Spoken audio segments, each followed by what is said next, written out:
Good morning students. Today I am going to discuss about Unit 4. Unit 4 Small Sample Test.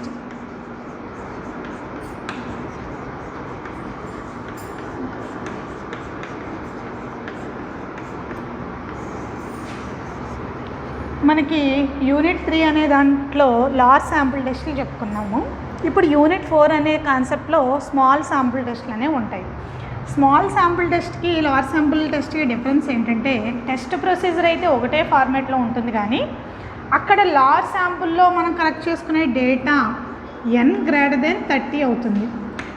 Observations మనం collect చేసుకుంటున్న population నుంచి samples అనేవి మనం collect చేసుకుంటున్నాం కదా, ఈ డేటా అనేది అంటే పాపులేషన్ ఎంత డేటా అయినా ఉండవండి, మనం కలెక్ట్ చేసుకునే సైజు అంటే ఈ స్మాల్ n అనేది 30 కంటే ఎక్కువ ఉంటే కనుక దాన్ని లార్జ్ శాంపుల్ టెస్ట్ అన్నాం. అదే 30 కంటే బిలో ఉంటే n<30 అయినప్పుడు అది స్మాల్ శాంపుల్ టెస్ట్ని ఫాలో అవుతుంది. మనకి ఇచ్చిన డేటాని అబ్జర్వ్ చేసుకోవడం కూడా మీరు ఏ టెస్ట్లు అనేది చెప్పచ్చు. ఎందుకంటే ప్రాబ్లంలో మీరు ఎక్కువ కన్ఫ్యూజ్ అయ్యేది ఎక్కడంటే టీ టెస్ట్ దగ్గర కన్ఫ్యూజ్ అవుతారు. టీ టెస్ట్ మీన్స్ మీన్ అని అర్థం. టీ టెస్ట్ అంటే మీన్. అదే మనకి వేరియన్స్ని బేస్ చేసుకుని రావాల్సి వచ్చిందనుకోండి, ఆ టెస్ట్ని మనం chi-square అని కాల్ చేస్తాం. అదే రేషియోని బేస్ చేసుకుని టెస్ట్ అప్లై చేసామనుకోండి, దాన్ని ఎఫ్ టెస్ట్ అని కాల్ చేస్తాం. అంటే ఇక్కడ ఏం జరుగుతుంది, టీ టెస్ట్, chi-square టెస్ట్, అలాగే ఎఫ్ టెస్ట్. ఈ 3 టెస్ట్లని మనం దేంట్లో యూజ్ చేస్తామంటే స్మాల్ శాంపుల్ టెస్ట్లో యూజ్ చేస్తాం. ఈ chi-square, టీ, ఎఫ్ అనే దాన్ని మనం కొన్ని టైమ్స్లో నాన్ పారామెట్రిక్ డిస్ట్రిబ్యూషన్ కింద కూడా డిఫైన్ చేస్తాం. ఎక్కడంటే మనకి ఎగ్జాక్ట్ శాంప్లింగ్ డిస్ట్రిబ్యూషన్లో దీనికి ఒక పదం ఉంటుంది, ఏమని, some times it is called non parametric distribution. కొన్ని టైమ్స్లో ఏంటంటే మనం దీన్ని నాన్ పారామెట్రిక్గా తీసుకుని పారామీటర్ లేదన్నట్టుగా దాన్ని ఫైండ్ చేసుకుంటాము, అది ఎక్కడ ఎగ్జాక్ట్ శాంప్లింగ్ డిస్ట్రిబ్యూషన్లో. కానీ ఇక్కడికి స్మాల్ శాంపుల్ టెస్ట్లు అప్లై చేసినప్పుడు దీనికి పారామీటర్ అనేది ఉంటుంది. అది ఎలా అంటే మన స్టాటిస్టిక్ని బేస్ చేసుకుని అప్లై చేస్తాం కాబట్టి ఇండైరెక్ట్గా మనకి పారామీటర్ ఉన్నట్టే. ఎందుకంటే స్టాటిస్టిక్ ఎక్కడి నుంచి వస్తుంది, పాపులేషన్ నుంచే మనం కలెక్ట్ చేస్తాం. పాపులేషన్ లేకుండా శాంపుల్ అనేది ఉండదు, పారామీటర్ లేకుండా స్టాటిస్టిక్ అనేది ఉండదు.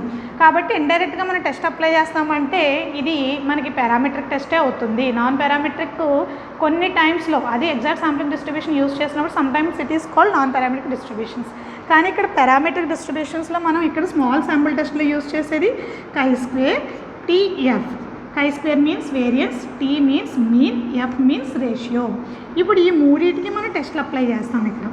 అయితే మనకి మెయిన్ కొన్ని రూల్స్ మాత్రం గుర్తుపెట్టుకోవాలి. ఇది కండిషన్ ఎప్పుడూ కూడా మనకి n>30 అవ్వాలి. 30 కంటే బిలో ఉంటేనే మనకి స్మాల్ శాంపుల్ టెస్ట్లు అప్లై అవుతాయి. మీకు ప్రాబ్లం ఇచ్చినప్పుడు మనం లార్జ్ శాంపుల్ టెస్ట్లో చేసినప్పుడు ఏం చేసాం, మీన్ చేసాం, స్టాండర్డ్ డీవియేషన్ చేసాం, కొరిలేషన్ కోఎఫిషియంట్ చేసాం, ప్రపోర్షన్స్ చేసాం, అవునా. ఇవి ఎక్కడ మనకి డౌట్లు అయితే రావు, కానీ మీన్ అనే కాన్సెప్ట్ వచ్చేసరికి ఖచ్చితంగా మనకి లార్జ్ శాంపుల్లో మీన్ అడుగుతున్నాడా, స్మాల్ శాంపుల్ టెస్ట్లో మీన్ అడుగుతున్నాడా అనేది కన్ఫ్యూజ్ అవుతారు. ఎందుకంటే ఎక్కడ వాడు క్లియర్గా టీ టెస్ట్ అని అండు. ఈ టీ టెస్ట్ని ఏమని మెన్షన్ చేస్తాడంటే సింగిల్ మీన్. అక్కడ కూడా మనకి సింగిల్ మీన్ ఉంది, ఇక్కడ కూడా సింగిల్ మీన్ ఉంటుంది. కాకపోతే మనం అబ్జర్వ్ చేసుకోవాల్సిన విషయం ఏంటంటే అక్కడ యొక్క డేటా నేచర్ని బేస్ చేసుకుని అది స్మాల్ శాంపుల్లో టీనా లార్జ్ శాంపుల్లో టీనా అనేది మనం గమనించుకోవాలి. అక్కడ మీన్ అంటాం, టీ అని కాల్ చేయం, మీన్ అని మాత్రమే అంటాం. ఇక్కడ దీన్ని ఏమంటాడంటే ఈ టీ టెస్ట్లోని త్రీ కేటగిరీస్ ఉంటాయి. అవి ఏంటంటే సింగిల్ మీన్, 2 మీన్స్, అలాగే పెయిర్డ్ టీ టెస్ట్ అంటాడు అనమాట. అంటే మనకి తెలియకుండానే సింగిల్, 2, పెయిర్డ్ ఇలా కాల్ చేస్తున్నప్పుడు సింగిల్ మీన్ దగ్గర 2 మీన్ దగ్గర మీరు కన్ఫ్యూజ్ అయ్యే సిచ్యువేషన్ చాలా ఉంటుంది. ఎందుకంటే ఇక్కడ మీన్ వాడు, అక్కడ మీన్ వాడు. కాబట్టి మీరు డేటా నేచర్పై డిపెండ్ అయ్యి డేటా ఎలా వస్తుందో జాగ్రత్తగా చూసుకుని అప్పుడు టెస్ట్లు అప్లై చేయాల్సి ఉంటుంది. ఇది first fundamental rule number 1. Rule number 2 ఏంటంటే మనకి ఇక్కడి నుంచి కూడా ఎలా ఉంటుందంటే అందులో మనకి ఫాలోస్ నార్మల్ డిస్ట్రిబ్యూషన్ n(0,1) అనుకున్నాం, ఓకేనా. అంటే అక్కడ మనకి ఒక టేబుల్ ఫార్మేట్పై డిపెండ్ అయ్యి మనం చేసుకున్నాం. ఎలా చేసుకున్నాము, సమ్ లెవెల్ ఆఫ్ సిగ్నిఫికెన్స్ని బేస్ చేసుకుని 1%, 5%, 10% అని చెప్పి తీసుకుని అందులో మనం ఏం తీసుకున్నాం, 2 tile test, left tile test, right tile test అని చెప్పి మనకు ఒక లిమిట్ అనేది పెట్టుకుని అది ఏ టైల్ టెస్టో దాన్ని బేస్ చేసుకుని ఒకవేళ 2 అయితే 2, లెఫ్ట్ అయితే లెఫ్ట్, రైట్ అయితే రైట్, అందులో ఇచ్చిన పర్సంటేజ్ని బేస్ చేసుకుని మనకి లిమిటెడ్గా పర్టికులర్గా ఎన్ని ఉన్నాయి ఇక్కడ బాక్సెస్ 9 బాక్సెస్ ఉన్నాయి కాబట్టి ఈ 9 వాల్యూస్ మధ్యలోనే మనకి లార్జ్ శాంపుల్ టెస్ట్ అనేది ప్రొసీజర్ జరిగింది. అక్కడ మనం ఏం చేసాం, జెడ్ స్టాటిస్టిక్కి అలాగే Z calculated, Z tabulated. Z statistic అంటేనే జెడ్ క్యాలిక్యులేటెడ్ అని అర్థం. జెడ్ క్యాలిక్యులేటెడ్కి జెడ్ టేబులేటెడ్ వాల్యూని బేస్ చేసుకుని మనం కంక్లూజన్ చెప్పాం, అవునా కదా. ఆ కంక్లూజన్ ఎలా వచ్చింది అంటే జెడ్ క్యాలిక్యులేటెడ్కి జెడ్ టేబులేటెడ్కి బేస్ చేసుకుని వచ్చింది. ఈ జెడ్ టేబులేటెడ్ని మనం జెడ్ ఆల్ఫా అన్నాం. అంటే ఆల్ఫా అంటే లెవెల్ ఆఫ్ సిగ్నిఫికెన్స్ కాబట్టి ఈ టేబుల్ని యూస్ చేసుకుని మనకి ఇక్కడ కంపారిజన్లో less than or equal to అయితే యాక్సెప్ట్ అయినట్టు, గ్రేటర్ దాన్ వస్తే కనుక రిజెక్ట్ అయినట్టు అని మనం చెప్పుకున్నాం కదా. అయితే ఇక్కడ స్మాల్ శాంపుల్ టెస్ట్లో మనకి టేబుల్ అనేది పనికిరాదు. ఎందుకంటే స్మాల్ శాంపుల్ టెస్ట్లో మనకి 30 బిలోనే అబ్జర్వేషన్స్ ఉంటాయి కాబట్టి అన్నిటికీ అబ్జర్వేషన్స్ అనేది మనకి టేబుల్లో మీకు టెక్స్ట్ బుక్ బ్యాక్ సైడ్ ఇస్తాడు. ఎలా అంటే ఇక్కడ కూడా సేమ్ టైల్స్ ఉంటాయి, 2 tile test, left tile test, అలాగే రైట్ టైల్ టెస్ట్ అనేది వీటికి కూడా ఉంటాయి. ఉంటూ పర్టికులర్గా 30 అబ్జర్వేషన్స్, ఇంకా 30 కాదు ఇంకా అబౌవ్ ఇన్ఫినిటీ కూడా వాడు తీసుకుంటాడు, కానీ మనం యూజ్ చేసుకునేది బిలో 30 కాబట్టి ఆ 30 అబ్జర్వేషన్స్కి మనకి టేబుల్లో వాల్యూస్ అయితే ఇస్తాడు. అది కూడా ప్రతి డిస్ట్రిబ్యూషన్కి ఇస్తాడు, టీ డిస్ట్రిబ్యూషన్కి ఇస్తాడు, chi² డిస్ట్రిబ్యూషన్కి ఇస్తాడు, ఎఫ్ డిస్ట్రిబ్యూషన్ కూడా ఇస్తాడు. ప్రతి దానికి 2 టైల్ ఇస్తాడు, లెఫ్ట్ టైల్ ఇస్తాడు, రైట్ టైల్ ఇస్తాడు. ఈ మూడు డిస్ట్రిబ్యూషన్స్ కూడా మనకి టేబుల్ ఫార్మేట్ ఇస్తాడు. అది ఏదో చిన్నగా ఇలాగ 9 అబ్జర్వేషన్స్ 9 బ్లాక్స్ని బేస్ చేసుకుని రాదు, కంప్లీట్గా ఒక పేజ్ ఉంటుంది. ఎందుకంటే మనకి 30 అనేది లిమిట్ పెట్టుకున్నాడు కాబట్టి ఆ 30 వరకు ఎన్ని అబ్జర్వేషన్స్ ఉన్నాయి అన్నీ కూడా తీసుకుంటాడు. ఎంత తీసుకున్నప్పటికీ ఇది మనం తీసుకునే data it's comes from normal distribution. పర్టికులర్గా కొన్ని అజంప్షన్స్ చెప్తాడు ఇందులో. ఒక్కో డిస్ట్రిబ్యూషన్కి ఒక అజంప్షన్ అనేది ఉంటుంది. ఆ అజంప్షన్ ప్రకారం వాడిచ్చిన రూల్ ప్రకారం మాత్రమే మనం ఫాలో అవ్వాల్సి ఉంటుంది. ఇక్కడ మీరు బాగా గుర్తుపెట్టుకోవాల్సిన విషయం ఏంటంటే it's depending upon degrees of freedom. What is meant by degrees of freedom? Degrees of freedom means ఇక్కడ సైజ్ అంటే శాంపుల్ అబ్జర్వేషన్స్ యొక్క సైజు. ఇప్పుడు శాంపుల్ అబ్జర్వేషన్స్ మనకి స్మాల్ ఎన్ అని అనుకుంటున్నాం, ఎందుకంటే శాంపుల్ అబ్జర్వేషన్స్ అంటున్నాను కాబట్టి స్మాల్ ఎన్. ఈ స్మాల్ ఎన్ అబ్జర్వేషన్స్ మనం 30 బిలోనే తీసుకుంటాం ఖచ్చితంగా. వాడు ఎన్ అయినా ఇవ్వచ్చు, 30 బిలో అంటే 10 అబ్జర్వేషన్స్ ఇవ్వచ్చు, 20 అబ్జర్వేషన్స్ ఇవ్వచ్చు, 25 ఇవ్వచ్చు. ఏదైనప్పటికీ ఇది మనం ఎలా క్యాలిక్యులేట్ చేస్తున్నాం, కంక్లూజన్ ఎలా ఇస్తున్నామని అంటే జెడ్ క్యాలిక్యులేటెడ్ వాల్యూ లార్జ్లో less than or equal to Z tabulated value అని అన్నాం కదా. ఇక్కడికి వచ్చేసరికి ఏం చేస్తాం, జెడ్ క్యాలిక్యులేటెడ్ వాల్యూ జనరల్గా మనం జెడ్ క్యాలిక్యులేటెడ్ వాడికి ఇచ్చిన మన జెడ్ స్టాటిస్టిక్ని బేస్ చేసుకుని ఫైండ్ చేస్తాం. అదే జెడ్ టేబులేటెడ్ వాల్యూ ఎలా వస్తుంది అని అంటే ఈ జెడ్ టేబులేటెడ్కి మనం depending upon degrees of freedom అంటే ఇది ఎలా తీసుకుంటామంటే చూడండి, జెడ్ టేబుల్ అంటే మనం ఈ టేబుల్ నుంచి తీసుకుంటాం సెటప్. అది ఎలా అంటే n-1 ఒకటి ఉంటే 2 ఉన్నాయనుకోండి n-2 degrees of freedom at the given level of significance alpha.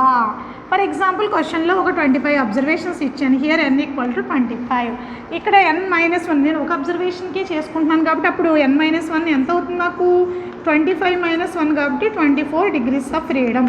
ఈ 24 డిగ్రీస్ ఆఫ్ ఫ్రీడమ్కి పర్టికులర్గా లెవెల్ ఆఫ్ సిగ్నిఫికెన్స్ ఎంత అయితే అంత. నేను ఒకవేళ 1% లెవెల్ ఆఫ్ సిగ్నిఫికెన్స్ దగ్గర ఫైండ్ చేయండి అని అన్నాను అనుకోండి, అక్కడ ఏం చేస్తాము, ఏ టైల్ టెస్ట్ అయితే ఆ టైల్ టెస్ట్ చెక్ చేసుకుని 1%కి 24 డిగ్రీస్ ఆఫ్ ఫ్రీడమ్ దగ్గర ఎంత వాల్యూ ఉందో నేను చూసుకుంటాను. అదే ప్రాబ్లంలో 10 అబ్జర్వేషన్స్ ఉందనుకోండి, అప్పుడు ఏమవుతుంది 10 - 1 కాబట్టి 9 డిగ్రీస్ ఆఫ్ ఫ్రీడమ్ అవుతుంది. ఈ 9 డిగ్రీస్ ఆఫ్ ఫ్రీడమ్కి ఏదైనా పర్టికులర్గా ఒక 5% దగ్గర అడిగాడు, 5% దగ్గర 9 డిగ్రీస్ ఆఫ్ ఫ్రీడమ్కి ఎంత వాల్యూ ఉందో చెక్ చేసుకుంటాం. అంటే కంప్లీట్గా మనం కంక్లూజన్ దేనిపై డిపెండ్ అయ్యి వస్తుంది, it's depending upon degrees of freedom. అంటే జెడ్ క్యాలిక్యులేటెడ్ ఏమో జెడ్ స్టాటిస్టిక్ని బేస్ చేసుకుని మనం క్యాలిక్యులేట్ చేస్తాము. టేబులేటెడ్ వాల్యూ మాత్రం వాడిచ్చే డిగ్రీస్ అంటే వాడిచ్చే సైజుని బేస్ చేసుకుంటూ గివెన్ లెవెల్ ఆఫ్ సిగ్నిఫికెన్స్ ఎక్కడైతే పర్టికులర్గా అడిగాడో అది చెక్ చేసుకోవాలి. In case level of significance ఇవ్వలేదు ఏమన్నప్పుడు మీరు ఏం చేస్తారు, 5% దగ్గర చెక్ చేసుకుంటారు. కానీ లెవెల్ ఆఫ్ సిగ్నిఫికెన్స్ మనం చెక్ చేయడానికి ముందు మనకి బేస్ కావాల్సింది డిగ్రీస్ ఆఫ్ ఫ్రీడమ్. ఈ డిగ్రీస్ ఆఫ్ ఫ్రీడమ్ మనకు తెలియాలంటే ఖచ్చితంగా వాడి ఇచ్చిన సైజ్ ఏంటనేది విషయం మాత్రం మనం గమనించుకోవాలి. ఆ సైజుని బేస్ చేసుకుని చేయాలి, దేనికి పడితే దానికి చేయడానికి లేదు. ఎందుకంటే అన్ని విషయాల్లో అన్ని టెస్టులు ఒకేలా ఉండవు. ఇప్పుడు చూడండి, ఇందులో ఇందులో ఇదే కాన్సెప్ట్లో ఫస్ట్ నేను ఏం చెప్తానంటే సింగిల్ మీన్ చెప్తాను. అంటే టీ అనే దానికి 3 ఉన్నాయి. ఎలాగున్నాయి? Single mean, 2 mean, space T test, 3 టెస్ట్లు ఉన్నాయి. ఫస్ట్ సింగిల్ మీన్ ఎక్స్ప్లెయిన్ చేస్తున్నాను చూడండి. సింగిల్ మీన్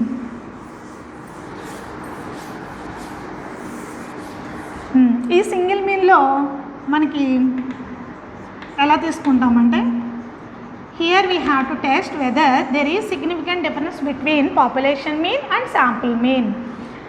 ఓకే, అంటే ఇక్కడ మనకి పాపులేషన్ మీన్కి శాంపుల్ మీన్కి మనం కంపారిజన్ వేస్తున్నామని అర్థం. అయితే దీనికి మనకు కావాలంటే కొన్ని అబ్జర్వేషన్స్ అయితే కావాలి కదా. ఇక్కడ నేను సింగిల్ మీన్ గురించి మాట్లాడుతున్నాను కాబట్టి xi అనే అబ్జర్వేషన్ తీసుకుంటున్నాను. ఈ ర్యాండమ్ వేరియబుల్లో here i = 1 2 and so on n ఎన్ని అబ్జర్వేషన్స్ అయినా ఉండొచ్చు. Let xi i = 1 2 and so on n be the random sample of size n drawn from the normal population. ఇక్కడ మనకి సింగిల్ మీన్కి కావాల్సిన డేటా ఎక్కడి నుంచి తీసుకున్నాం? నార్మల్ పాపులేషన్ నుంచే తీసుకున్నాం. నార్మల్ పాపులేషన్ నుంచే డ్రా చేస్తున్నాం. గమనించండి, ఇక్కడ సింగిల్ మీన్కి అనేది స్మాల్ శాంపుల్ టెస్ట్ కదా అని చెప్పేసి వేరే డిస్ట్రిబ్యూషన్ ఫాలో అవ్వడానికి లేదు. ఇక్కడి నుంచి తెచ్చుకుంటున్న డేటా అంటే టీ అనేది ఇక్కడ సింగిల్ మీన్ అంటే సింగిల్ టీ అని అర్థం. ఈ టీ డిస్ట్రిబ్యూషన్నే ఫాలో అవుతుంది. కానీ మనం తీసుకొచ్చిన డేటా అంటే ఇక్కడ నుంచి మనం పిక్ చేస్తున్న అబ్జర్వేషన్స్ ఉంటాయి కదా, ఆ అబ్జర్వేషన్ దేని నుంచి డ్రా చేస్తున్నాం? Be the drawn from the normal population with mean ఎంత మనకి? మ్యూ. వేరియన్స్ ఏమవుతుంది? Sigma square. Normal population follow అవుతుంది కాబట్టి ఫాలో అవ్వట్లేదు, నార్మల్ డిస్ట్రిబ్యూషన్ నుంచి డేటా తీసుకుంటున్నాం కాబట్టి మీన్ మ్యూ అయింది, వేరే సిగ్మా స్క్వేర్ అయింది. అదే శాంపుల్ మీన్ అయితే ఏమవుతుంది? X bar. శాంపుల్ వేరియన్స్ అయితే ఏమవుతుంది? Yes square. ఓకేనా? మీన్ ఏమో ఏమైంది? మ్యూ అయింది, వేరియన్స్ సిగ్మా స్క్వేర్ అయింది. అదే శాంపుల్ మీన్ ఎంత అయింది? ఎక్స్ బార్ అయింది, దీనికేమో ఎస్ స్క్వేర్ అయింది. దీని ప్రకారం నేను నల్ హైపోథెసిస్ వేస్తున్నాను. చూడండి, నల్ హైపోథెసిస్. ఎందుకంటే టెస్ట్ ప్రొసీజర్ మామూలు, ఎక్కడ ఏమి స్టెప్లు అయితే మారు. First step as usual null hypothesis H0. దీన్ని ఏమని తీసుకుంటున్నాం? కంపారిజన్లో దేనైతే తీసుకుంటున్నాం అదే తీసుకుంటాం. కంపారిజన్లో ఏంటి? శాంపుల్ మీన్కి పాపులేషన్ మీన్కి కంపారిజన్ కాబట్టి ఈ పాపులేషన్ మీన్లో ఉన్న డేటానే శాంపుల్ మీన్కి కనెక్ట్ అవుతుంది కాబట్టి దాన్ని మనం ఏమని తీసుకోవచ్చు? అండర్ H0 ప్రకారం మ్యూ = μ0 అని తీసుకుంటాం. ఎందుకు ఎక్స్ బార్ అని తీసుకోవట్లేదు? మీరు గమనించండి, ఇక్కడ తీసుకుంటున్న పాపులేషన్ అనే దాని నుంచి తీసుకుంటున్న శాంపుల్ మనం కంపారిజన్లో ఏం చెప్తాము? ఈ శాంపుల్ ఈ పాపులేషన్లోదేనా అని చెక్ చేయడానికి మాట్లాడుతున్నాం కాబట్టి ఇక్కడ మ్యూ = μ0 అన్నాం. అంతేగాని మ్యూ = ఎక్స్ బార్ అవ్వదు. ఓకేనా? అయితే alternative step 2 alternative H1 such that μ0 = μ0. That means mu greater than mu0 or mu less than mu0. ఓకేనా? నెక్స్ట్ థర్డ్ది లెవెల్ ఆఫ్ సిగ్నిఫికెన్స్. వాడు ఎంత ఇస్తే అంత. ఎందుకంటే ఇక్కడ మాత్రం ఖచ్చితంగా డిగ్రీస్ ఆఫ్ ఫ్రీడమ్పై డిపెండ్ అయ్యి వస్తూ లెవెల్ ఆఫ్ సిగ్నిఫికెన్స్ మాత్రం వస్తుంది, గుర్తుంచుకోండి. 4th స్టెప్ వచ్చేసరికి జెడ్ స్టాటిస్టిక్ తెలియాలంటే సింగిల్ మీన్కి కొన్ని అజంప్షన్స్ మీకు తెలిసి ఉండాలి. ఆ అజంప్షన్స్ ఏంటో చెప్తున్నాను చూడండి. ఎందుకంటే అజంప్షన్ బేస్ చేసుకునే మనకి ప్రొసీజర్ అనేది ఎదరికి వెళ్తుంది. ఫస్ట్ అజంప్షన్ ఏంటంటే the sample observations must be drawn from normal population. మనకున్న ఎన్ని అబ్జర్వేషన్స్ అయితే డ్రా చేస్తామో ఆ అబ్జర్వేషన్ ఖచ్చితంగా ఎక్కడి నుంచి డ్రా చేయాలంటే మనం నార్మల్ పాపులేషన్ నుంచే డ్రా చేయాలి. అది first assumption. The sample observations must be drawn from normal population. Second ఏంటి?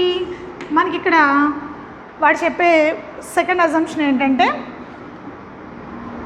All the observations are independent.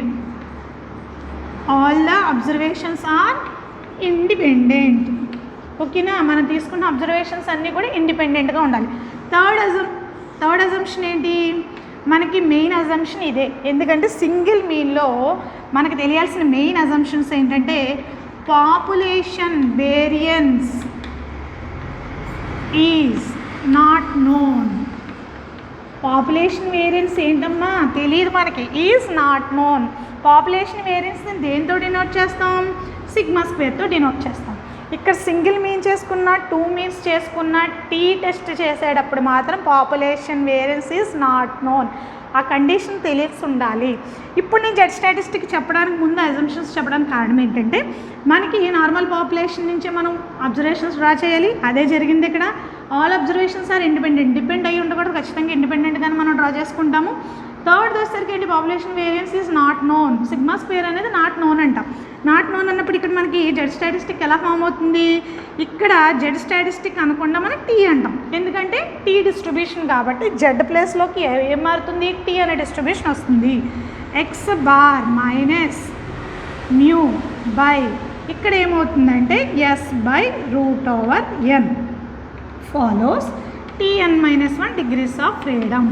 ఇది మనకి జెడ్ స్టాటిస్టిక్. ఇప్పుడు ఈ జెడ్ స్టాటిస్టిక్ రావడానికి అక్కడ రూల్ నేను వాడుకుంటున్నాను చూడండి. అజంప్షన్ ఏమంటున్నాడు, population variance is not known కాబట్టి సిగ్మా స్క్వేర్ తెలియదు కాబట్టి ఇక్కడ ఎస్ అనేది వాడుకున్నాను. బట్ ఇక్కడ ఎస్ఎస్ స్క్వేర్ అంటే sample variance is an unbiased estimator of the population variance sigma square కాబట్టి, మళ్ళీ చెప్తున్నాను చూడండి, sample variance is an unbiased estimator of the population variance అనే కండిషన్ మనకు ఉంది కాబట్టి దాని ప్రకారం నేను ఎస్ స్క్వేర్ ఏమని రాసుకుంటున్నానంటే N small S square by n-1 అని రాసుకుంటున్నాను. దీని ప్రకారం క్యాపిటల్ ఎస్ కావాలంటే ఇది ఏమవుతుంది, ns square by n-1 root దీనికి అప్లై అవుతుందా. ఇప్పుడు ఆ ఎస్ అని తీసుకొచ్చి నేను ఇక్కడ సబ్స్టిట్యూషన్ అయితే చేసుకోవచ్చు కదా. ఇక్కడ సబ్స్టిట్యూషన్ చేస్తున్నాను చూడండి. అంటే here T equal to X bar minus mu by అక్కడ ఎస్కి వాల్యూ ఎంత వచ్చింది, ns square by n-1. Already అక్కడ ఒక రూట్లో n ఉంది కాబట్టి రూట్ ఫాలోస్ Tn-1 తీసుకుంటాం. అప్పుడు ఆ వాల్యూ ఏమవుతుంది, ఈఎన్కి క్యాన్సిల్ అయ్యి ఎస్ స్క్వేర్ బై n-1 వచ్చింది. ఫాలోస్ ఇది మర్చిపోయారంటే డిగ్రీస్ ఆఫ్ ఫ్రీడమ్ అన్న వాల్యూ మీకు తెలియదు అన్నట్టు అర్థం కాబట్టి ఫాలోస్ పెట్టడం మర్చిపోకండి. దీన్ని బయట తీస్తే ఏమవుతుంది, S by root over n-1 follows Tn-1. ఇది మనం క్యాలిక్యులేట్ చేసుకునే టీ డిస్ట్రిబ్యూషన్ యొక్క వాల్యూ. అంటే మనకి ఇక్కడికి దీన్ని ఫైండ్ చేస్తే ఏమొస్తుంది, టీ యొక్క క్యాలిక్యులేటెడ్ వాల్యూ వచ్చింది. మరి మనకు రావాల్సింది ఏంటి, టీ యొక్క టేబులేటెడ్ వాల్యూ కావాలి. టీ టేబులేటెడ్ వాల్యూ కావాలని అంటే depending upon degrees of freedom. Degrees of freedom ఎంత ఇస్తే దాన్ని బేస్ చేసుకుని, ఫర్ ఎగ్జాంపుల్ n ఇచ్చాడు మనకి అంటే మనం తీసుకోవాల్సిన వాల్యూ ఎంత, n-1. ఈ n-1కి పర్టికులర్గా లెవెల్ ఆఫ్ సిగ్నిఫికెన్స్ ఎంత ఇస్తే ఆ లెవెల్ ఆఫ్ సిగ్నిఫికెన్స్ దగ్గర వాల్యూ ఫైండ్ చేసుకుంటారు. అది లెవెల్ ఆఫ్ సిగ్నిఫికెన్స్. కంక్లూజన్ ఏమవుతుంది ఫైనల్గా, conclusion calculated value of modulus t less than or equal to n-1 degrees of freedom at given level of significance alpha. ఆ వాల్యూని బేస్ చేసుకుని మనం ఈ కండిషన్ సాటిస్ఫై చేస్తాం. ఇది జస్టిఫై కాని పక్షాన్ని మనం ఏమవుతున్నాం, ఈ కండిషన్ సాటిస్ఫై చేస్తే H0 will be accepted, otherwise we reject H0. Okay, this is single mean.